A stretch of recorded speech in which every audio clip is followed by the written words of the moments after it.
for someone that's really bad. So, let's get into here. So, we left off on the figure eight numbers, right? So, the thoroughness with which the Pythagoreans wove number into their thought is well illustrated by their concern to figure eight numbers, although no triangle can be formed by fewer than 3 points. It is possible to have triangles of a larger number of points, such as 6, 10, or 15. See figure 4.4, which is here. Numbers such as 3, 6, 10, and 15 are in general numbers given by the formula n equals 1 plus 2 plus 3 plus until n equals n over or n times n plus 1 over 2 were called triangular, and the triangular pattern for the number 10, the holy tetracytes, or vied with the pentagon for veneration in Pythagorean number theory. There were, of course, indefinitely many other categories of privileged numbers. Successive squared numbers are formed from the sequence 1 plus 3 plus 5 plus 7 plus 2n minus 1, where each odd number in the turn was looked upon as a pattern of dots resembling a gnomon. The Babylonian shadow clock plays around two sides of the preceding square pattern of dots for 4.4. Hence, the word gnomon, related to the word for knowing, came to be attached to the odd numbers themselves. The sequence of even numbers 2 plus 4 plus 6 plus until 2n equals n times n plus 1 produces what the Greeks called oblong numbers, each of which is doubly triangular number. Pentagonal patterns of points illustrated the pentagonal numbers given by the sequence n equals 1 plus 4 plus 7 plus until you get 3n minus 2, which is equal to n multiplied by 3n minus 1 all over 2, and the hexagonal numbers were derived from the sequence 1 plus 5 plus 9, and then 4n minus 3 equals 2n cubed. No, my bad. 2n squared minus n.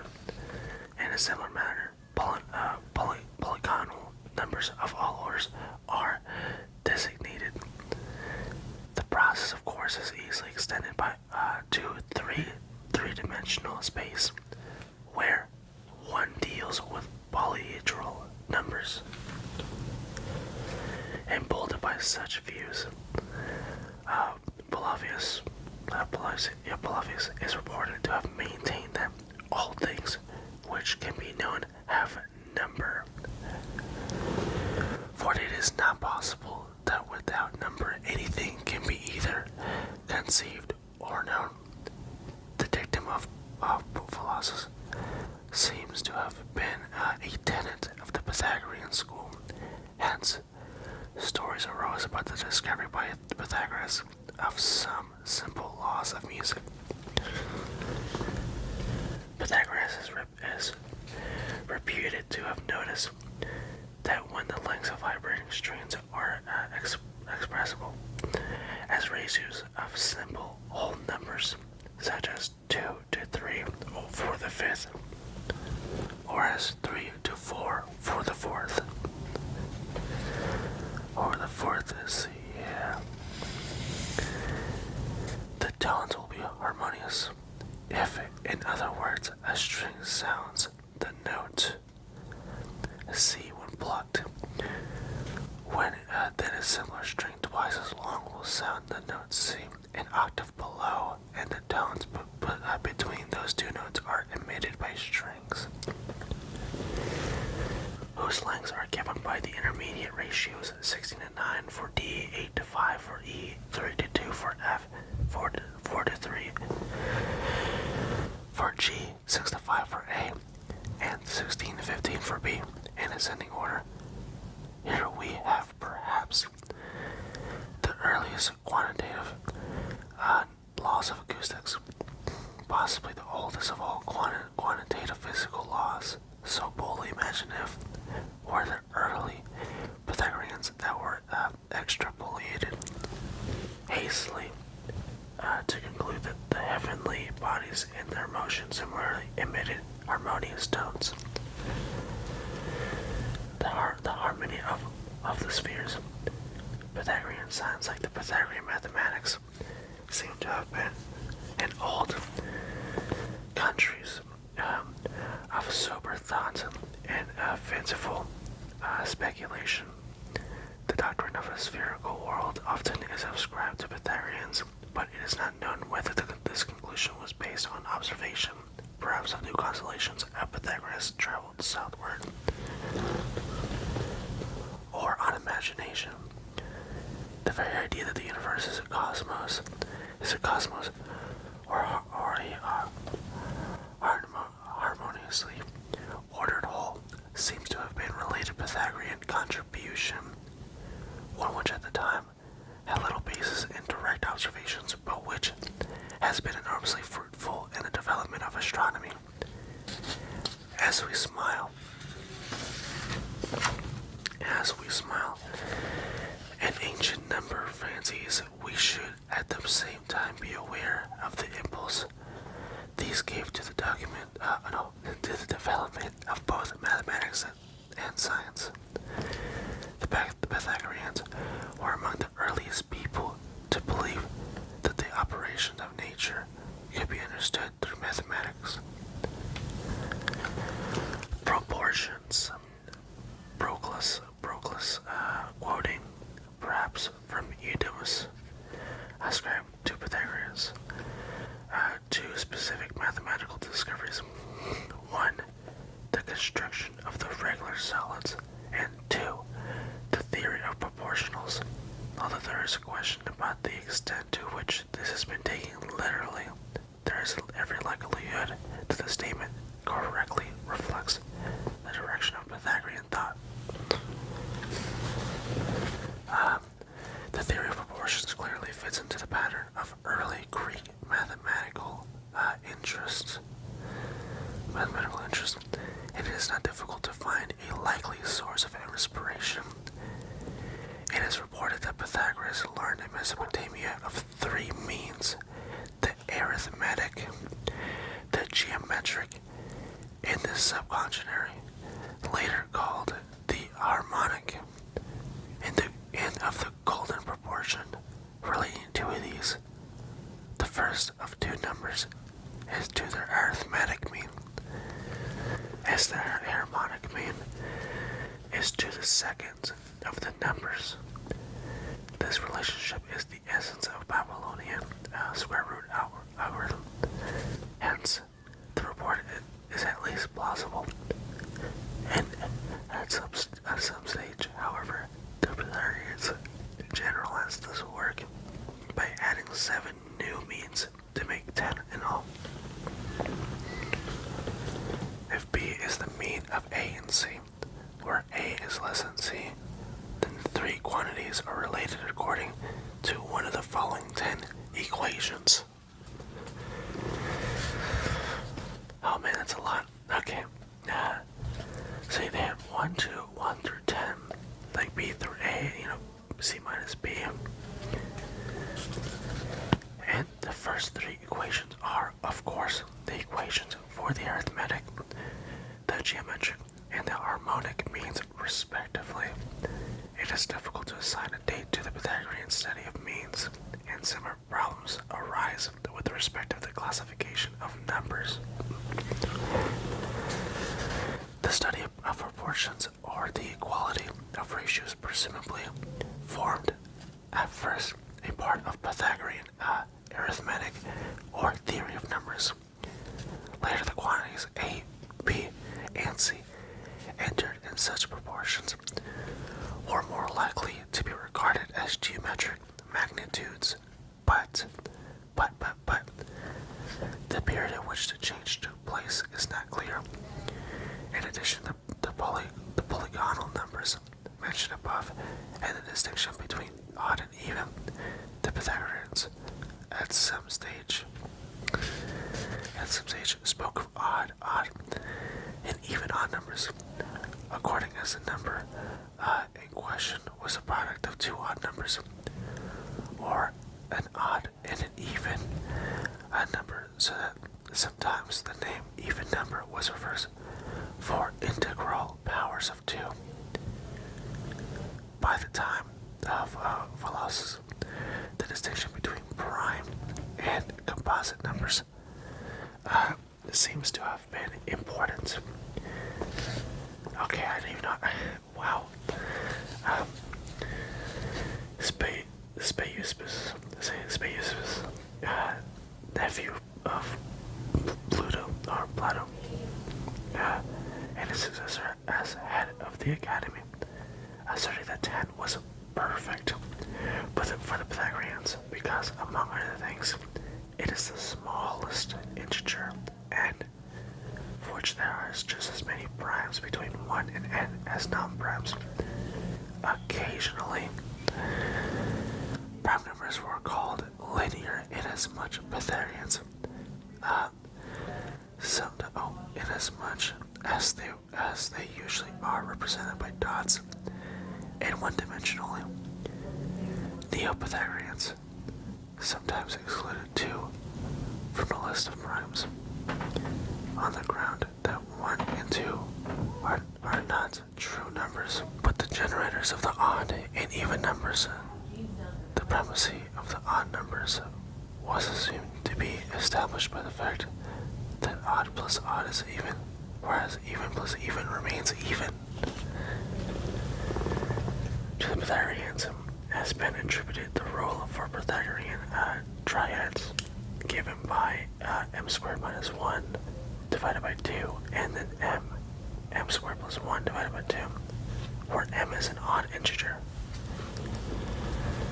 But inasmuch as this rule is too closely related to the Babylonian examples, it is perhaps not an independent discovery, also ascribed to the Pythagoreans with doubt as to the period in question or the definitions of perfect, abundant, and deficit numbers.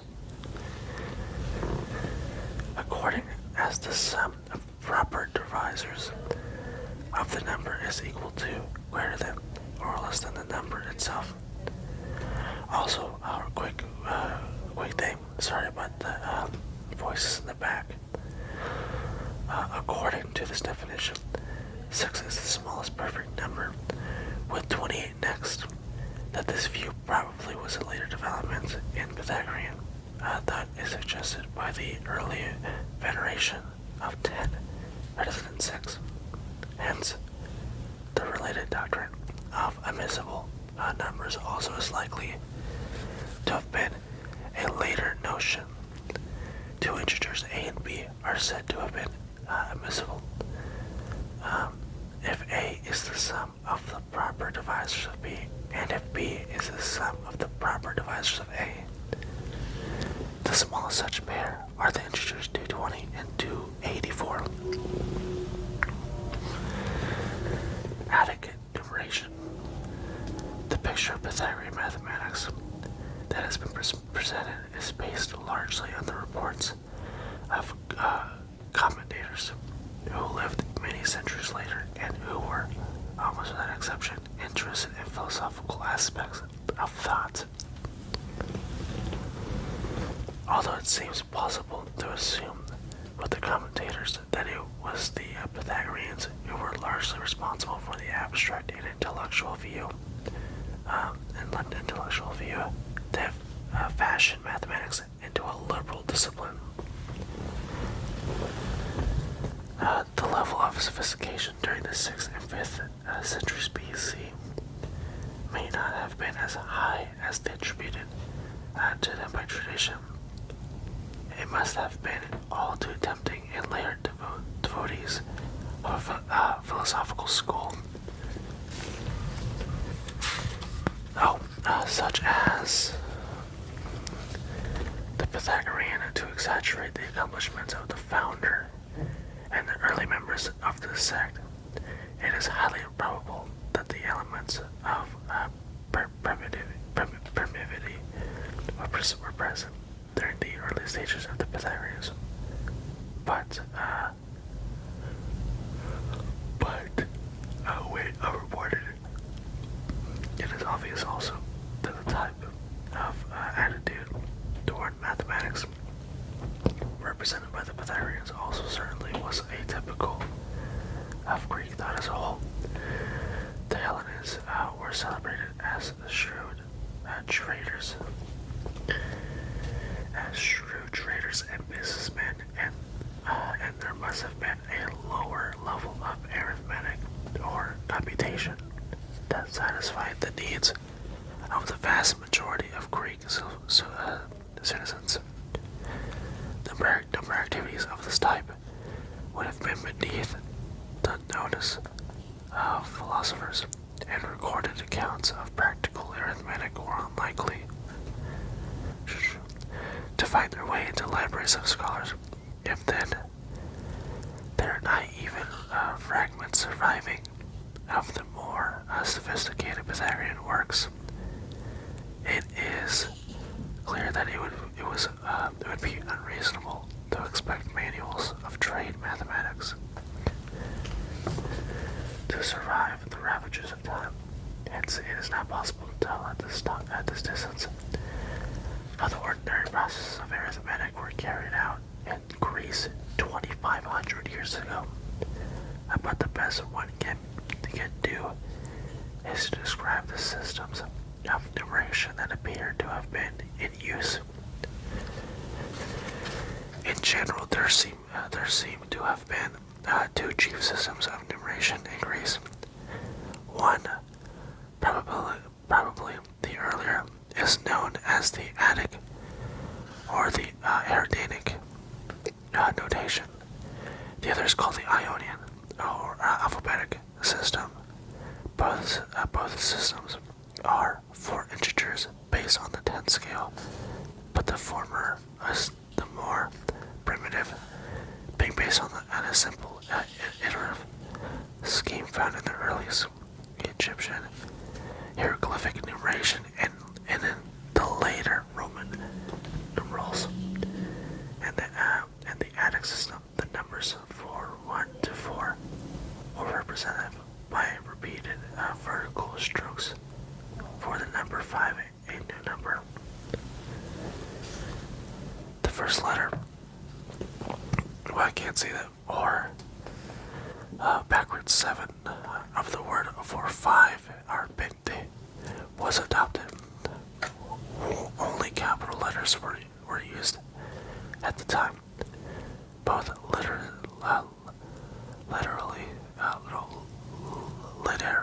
literary works and in mathematics, lowercase letters being an invention on the later ancient or early medieval period. For the numbers from 6 to 9, the Attic system combined the symbol of the reverse 7 with the unit strokes, so that 8, for example, was written as reverse 7 and then 3 marks.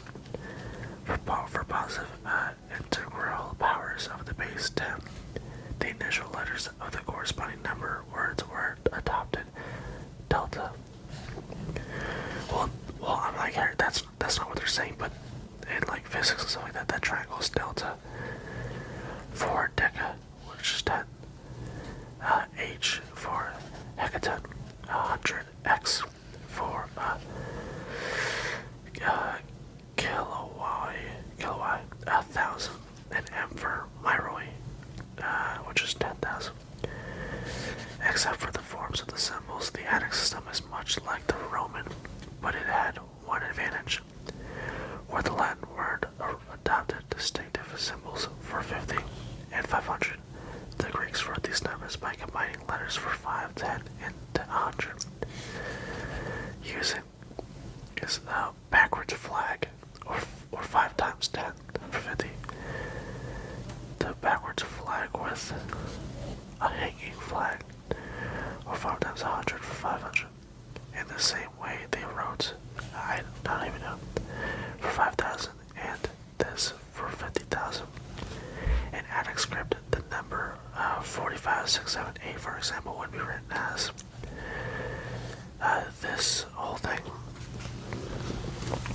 Now we go to Ionian numeration, the Attic system of notation known as the Herodianic, inasmuch as it was described in a fragment attributed to Herodon, a grammarian of the 2nd century, appears in inscriptions at various dates from 454 to 95 BC. But by the early Alexandrian age, at about the time of the Ptolemy, there you go, Philadelphus, it was being displaced by the Ionian or alphabetic numerals. Similar alphabetic schemes were used at one time or another by various Semitic peoples, including the Hebrews, Syrians, Arameans, and Arabs, as well as by other creatures. As well as by other cultures, such as the Gothic, but these would seem to have been borrowed from the Greek notation. The Ionian system probably was used as early as the 5th century BC, and perhaps as early as the 8th century BC. One reason for placing the origins of the notations relatively early is that the scheme called for 27 letters of the of the alphabet, 9 for the integers less than 10, 9 for multiples of 10, and are less than 100, and 9 for multiples of 100 that are less than 1,000. The classical Greek alphabet contains only 24 letters, and use was made of an older alphabet that included 3 additional archaic letters: F, which is vowel, or digama, or stigma, Q, gopa, and that symbol, sabi, to establish the following association of letters and numbers. Wow, okay. So you have A is 1, B is 2, an upside down L is 3, delta is 4, E is 5, F is 6, Z is 7, H is 8, theta is 9, I is 10, K is 20, triangle is 30, M is 40, N is 50, 3 lines is 60, O is 70, 2, well, no, wrong, 2 is 80, reverse Q, no, just Q is 90, P is 100, sigma is 200, T is 300,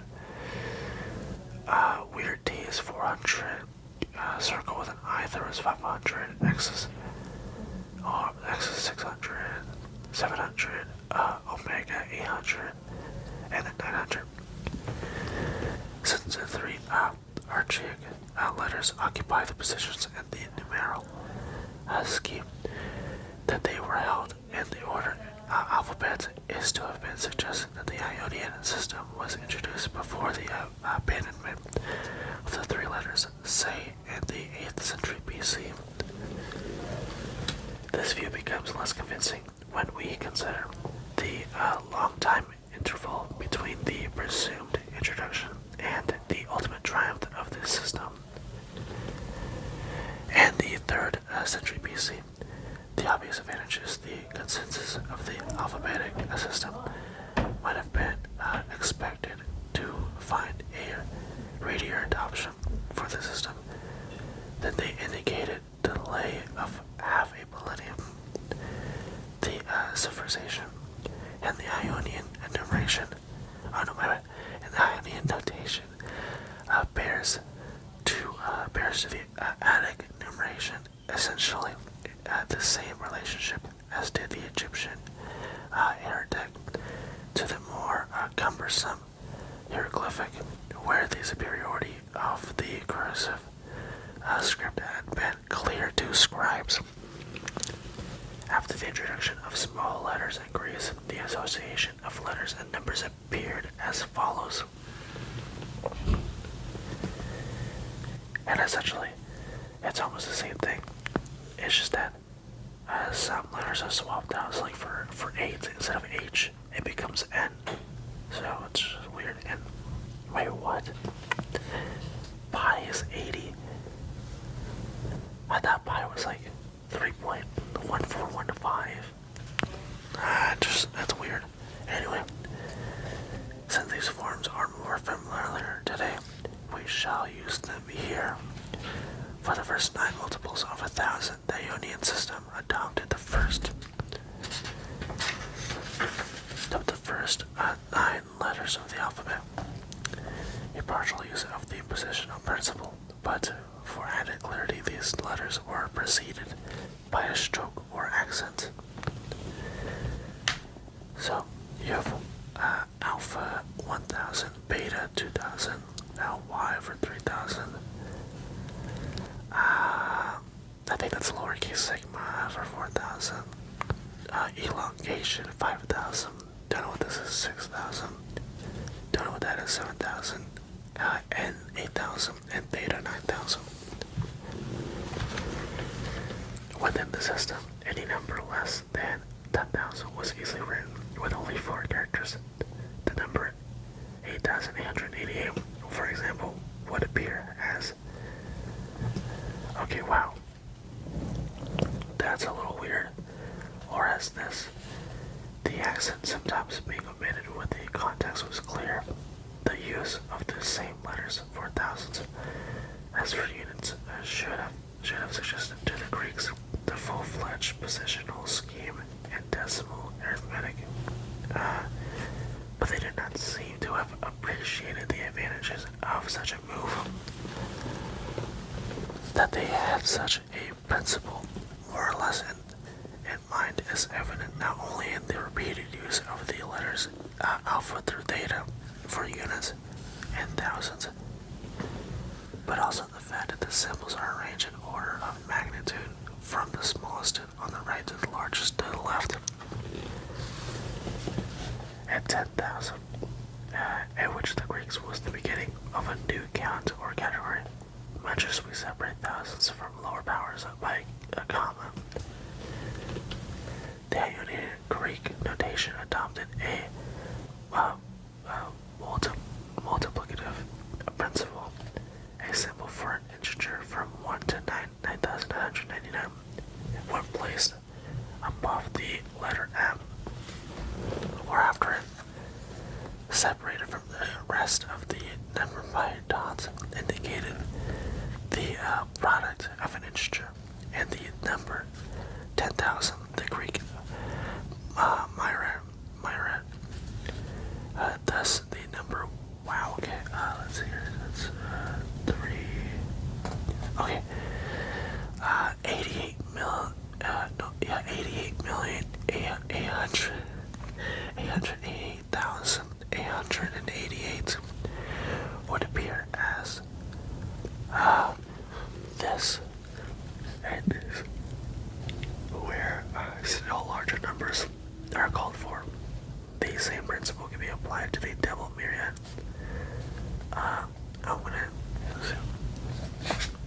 This is so okay, 100 million, my bad. So yes, 100 million. Or 10 to the power of 8. Early Greek notation for integers were not excessively awkward, and they served their purposes effectively. It was in the use of fractions that the systems were weak. Like the Egyptians, the Greeks were tempted to use unifractions. And for these, they had a simple representation. They were the denominator, and they simply followed this with the diacritical mark or accent to distinguish it from the corresponding integer. Thus 1 over 34 would appear as this. This could of course be confused with the number 30 and then 1 over 4, but context or the use of words can be assumed to make the situation clear. In later centuries, general common fractions and sexagesimal fractions were in use.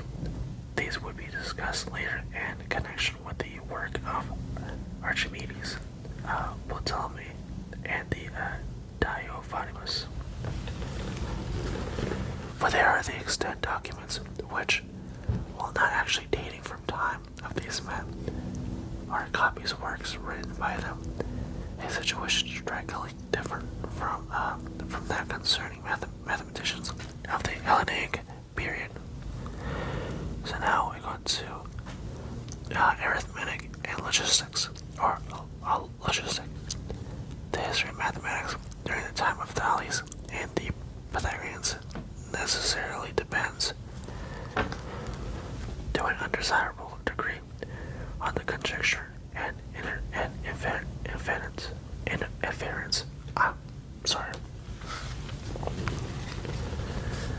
Since documents from the period are entirely missing, in this respect, there is far more uncertainty about Greek mathematics from 600 to 450 BC than about the Babylonian algebra or Egyptian geometry from about 1700 BC. Not even mathematical artifacts have survived from the early days of Greece. It is evident that some form of counting board or abacus was used in calculation, but the number of operation of the device must be inferred from the Roman abacus and from some casual references in Greek authors. Herodotus, writing in the early 5th century BC, says that the counting with pebbles, as in writing, the Greek hand moved from left to right, the Egyptian from right to left. A vase from a somewhat later period pictures a collector of tribute with a counting board, which was used not only for integral decimal multiples of the drachma, but for non-decimal fractional subdivisions. Beginning on the left, the columns designated myriads, thousands, hundreds, and tens of drachmas, respectively, the symbols being in Herodianic notation. Then, following the units column for drachmas, there are columns for obols. 6 obols equals 1 drachma, for half the obol, and for a quarter obol. Here we see how ancient civilizations avoided an excessive use of fractions. They simply subdivided units of weight, length, weight, and money so effectively that they could calculate in terms of integral multiples of the subdivisions. This undoubtedly is the explanation for the popularity and inequality of the duodecimal and sexagesimal subdivisions. For the decimal system, here at a severe disadvantage.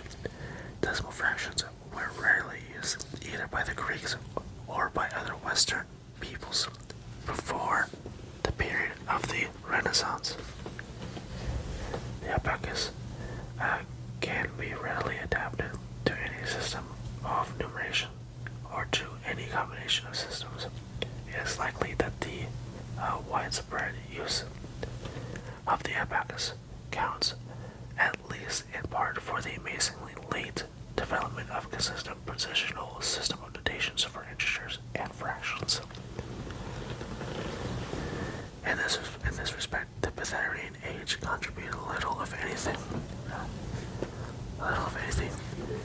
The point of view of the Pythagoreans seemed to have been so overwhelmingly philosophical and abstract that technical details in the computation were of little concern to them. Such techniques were relegated to a separate discipline called logistic. This dealt with the numbering of things rather than with the essence and properties of number as such.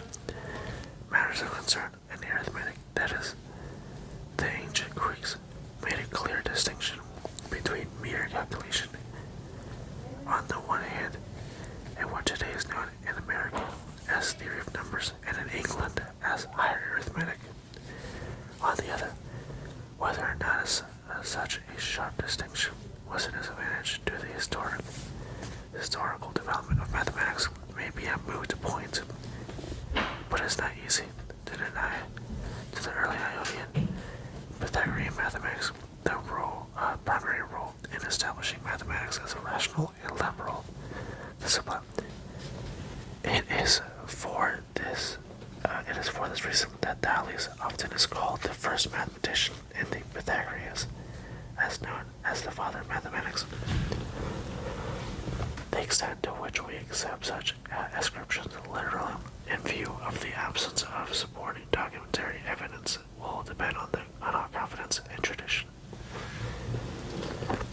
It is obvious that tradition can be quite inaccurate, but it seldom is entirely misdirected. Okay, and we are at the Erotic Age, so let's go and start with centers of activity.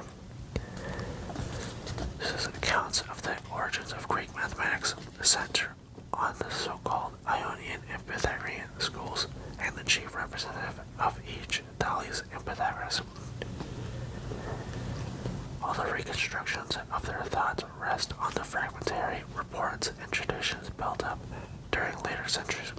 To a certain extent, the situation prevails throughout the 5th century BC. There are virtually no extant mathematical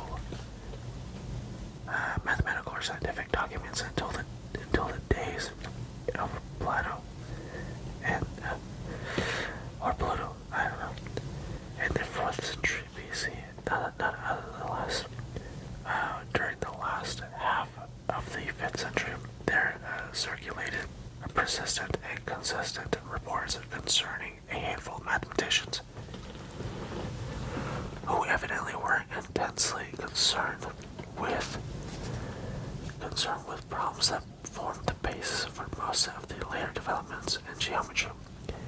We shall therefore refer to this period as the heroic age of mathematics, for seldom, either before or since, have men with so little to work with tactical mathematical problems of such fundamental significance.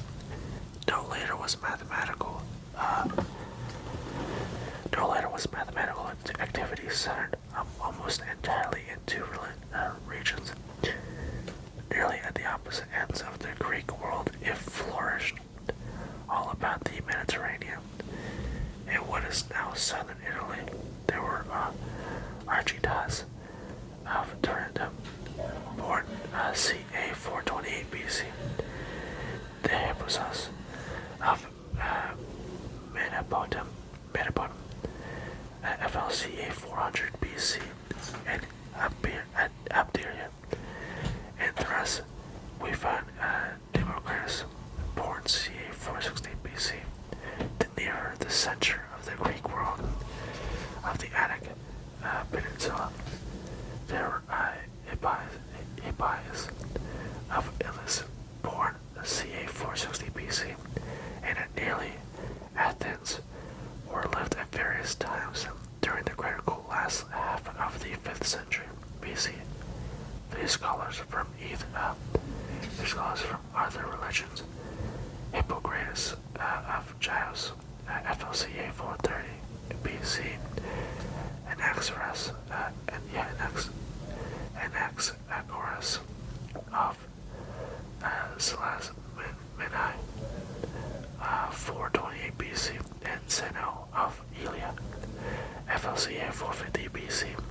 Through the work of these 7 men, we shall describe the fundamental changes in mathematics that took place a little before the year 400 BC. And so with that, I think this might be a good time to stop.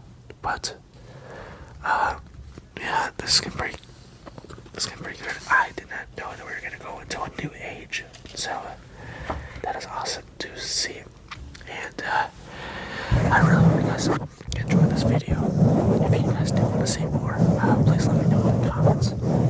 But, yeah, you don't have to have a great night, no matter where you are. If it's the morning, afternoon, or night, have a great night.